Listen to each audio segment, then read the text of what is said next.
Hi, Assalamu alaikum. I was listening to Omar Suleiman's Ramadan series, and it's on Barzakh, which is a concept I wasn't very familiar with. And it reminded me of the work of a physicist named David Bohm. And I want to explain why I think there's a lot of commonality.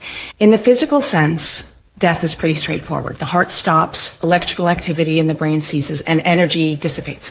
But what happens to consciousness? Where does the essence of a person go?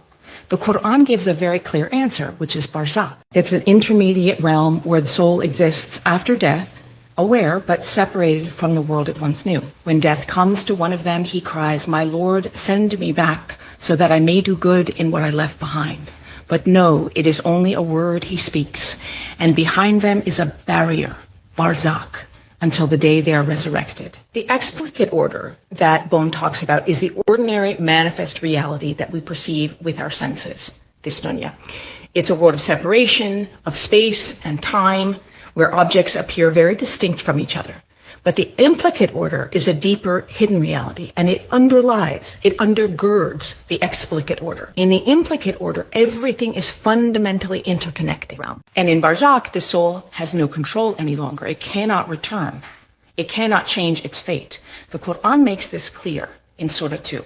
To Allah we belong, and to Him we return. This moment, the crossing from this life into Barzakh, is irreversible. Bohm himself suggested that reality unfolds in stages, that what is unseen eventually emerges into its complete form.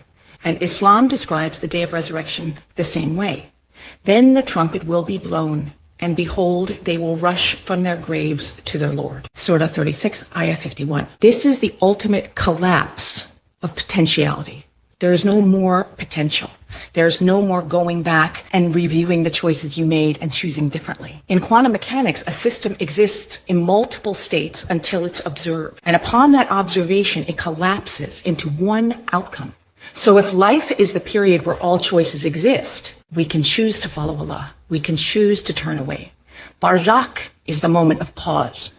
And resurrection is the final collapse of all possibilities into one reality, either paradise or hell. That final state is called in the Quran Dar al-Qarar, the abode of permanence. The Quran describes it as the place where the soul finally reaches its true reality. The parallels here are very interesting, and although they're not perfect, I do think there's some very interesting overlay between the two of them.